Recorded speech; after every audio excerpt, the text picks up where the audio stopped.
Olá, sejam muito bem-vindos a CJS, Cursos Profissionalizantes e Consultoria em Segurança do Trabalho.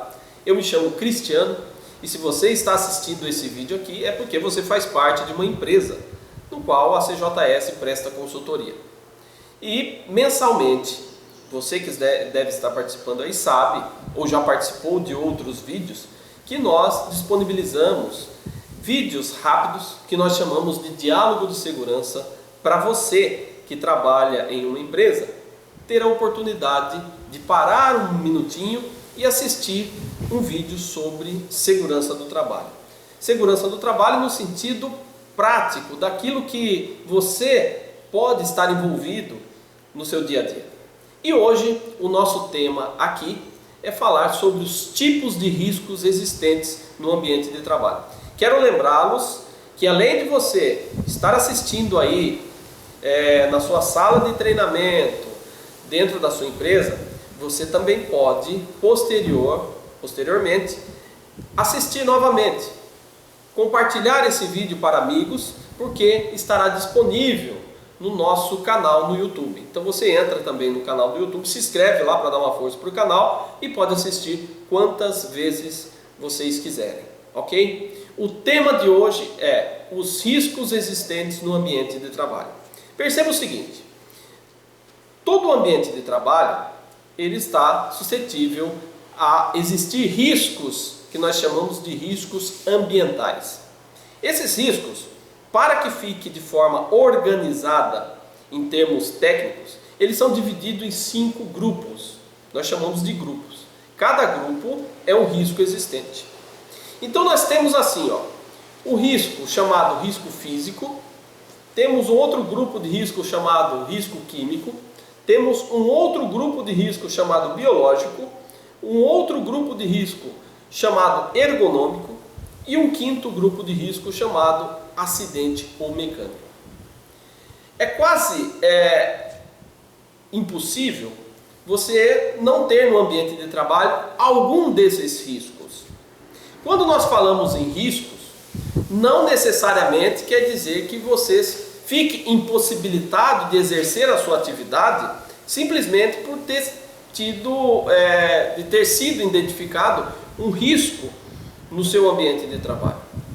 Muitas vezes a finalidade de identificar esse risco é para que o setor de segurança do trabalho, para que a CIPA e consequentemente a empresa possam adotar mecanismo que elimine ou neutralize aquele risco no ambiente. Essa neutralização ela pode vir sob o aspecto estrutural, quando a empresa tenta corrigir aquele dano, aquela exposição através da estrutura do ambiente ou através da neutralização, fazendo com que o trabalhador utilize os chamados equipamentos de proteção individual. Correto? Então vamos ver alguns exemplos de cada risco desses aí. Falando no risco físico, o que é o risco físico?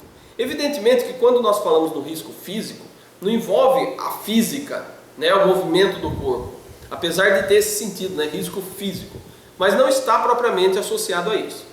Os riscos físicos, eles podem ser o nível elevado de ruído, vou dar alguns exemplos, um nível elevado de calor no ambiente, umidade, uma pessoa que trabalha num ambiente úmido, alagado, ele está exposto ao risco físico. Uma pessoa que trabalha em uma empresa que tem forno, e ali tem a radiação através do fogo, também é risco físico. Uma pessoa que trabalha quebrando pedra com aquela britadeira, que tem aquela vibração, a vibração é um risco físico. Então, só para ficar em alguns exemplos, esses são considerados chamados riscos físicos, tá bem? Temos também o chamado risco químico. Quais são os riscos químicos? O próprio nome está dizendo, produto químico em geral, poeira, névoa, vapores.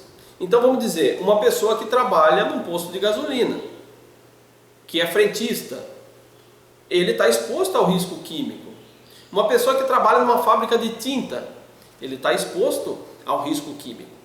Mas não só esse grupo evidente, mas também uma pessoa que trabalha num ambiente que possa existir poeiras, as chamadas poeiras incômodas, que são poeiras de caixas de papelão, poeira até do próprio chão. São agentes químicos que não necessariamente agridem a saúde do trabalhador, mas que possam gerar algum tipo de incômodo. E, consequentemente, mesmo nesse nível baixo de risco, digamos assim, ainda mesmo consideramos que aquele ambiente tenha risco químico. Pode não ser grave, mas tem o risco químico.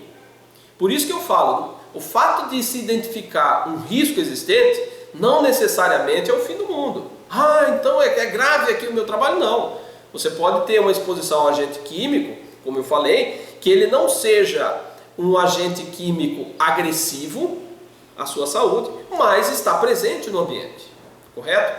O terceiro grupo aí, é o chamado risco biológico. Vírus, bactérias, fungos, protozoários. Então, logicamente, uma pessoa que trabalha numa empresa de laticínios, no qual existe um setor que concentra-se produtos de descartes, vamos dizer assim, de alimentos, e aqueles alimentos geram fungos. E um trabalhador ali tem exposição a esses fungos. Ele está exposto ao agente biológico.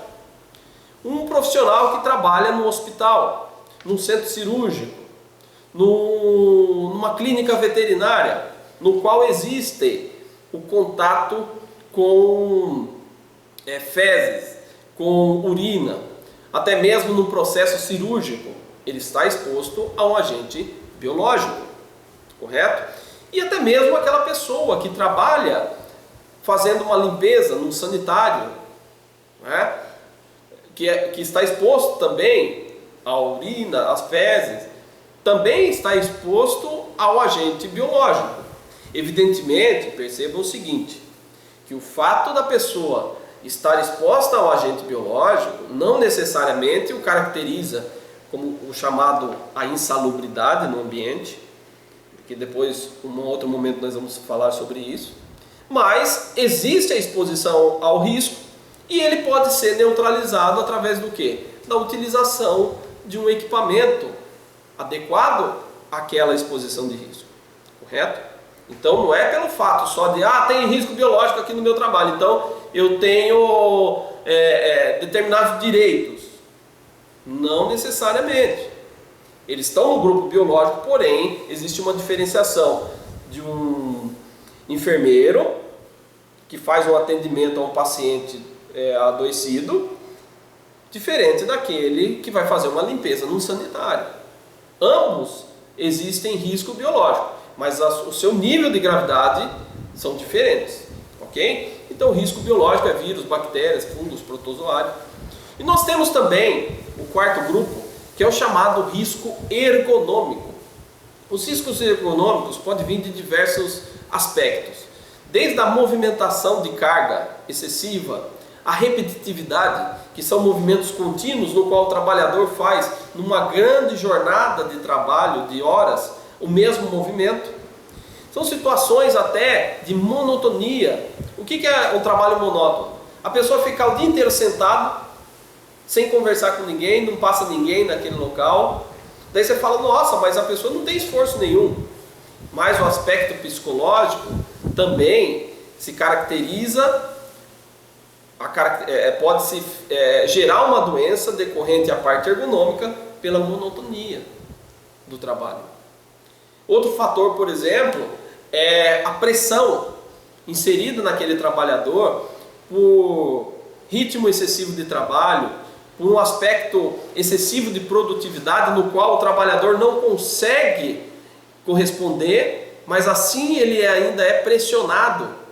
Isso gera um fator psicológico no qual afeta o aspecto ergonômico desse trabalhador, correto? Então tudo isso e muito mais estão inseridos no aspecto de ergonomia, correto? E no quinto grupo, que é o acidente ou mecânico. Acidente ou mecânico são as situações como, por exemplo, queimadura, uma queda, a pessoa prensar a mão numa máquina, situações no qual a pessoa vai fazer um trabalho e gera uma explosão. Então tudo isso, e aí diz assim também, todas as outras situações de acidentes que não se enquadrem nas anteriores. Então tudo também que gerar um acidente de trabalho e que não se enquadrar nas anteriores, serão inseridos no grupo 5, que é acidente ou mecânico, tá? Então, pessoal, esses grupos, eles também possuem cores. Cada grupo ali tem uma cor já definida, segundo a norma NR5. Por exemplo, o risco físico que nós falamos inicialmente, ele tem uma cor predominante verde. Então, através do chamado mapa de risco, ou identificação de risco no ambiente de trabalho, até pelo próprio PGR, que é um programa de gerenciamento de risco, você tem identificação de agentes físicos no ambiente, definido pela cor verde. Já no caso do risco químico, a cor é vermelha. No caso do risco biológico, é marrom. No caso do risco ergonômico, é amarelo. E por fim, no caso do risco de acidente ou mecânico, azul. Correto? Com relação à gravidade desses riscos, nós veremos numa próxima aula. Então essa foi a nossa dica do mês, nosso diálogo de segurança, falando sobre os 5 tipos de riscos existentes. Bom trabalho para vocês e até a próxima!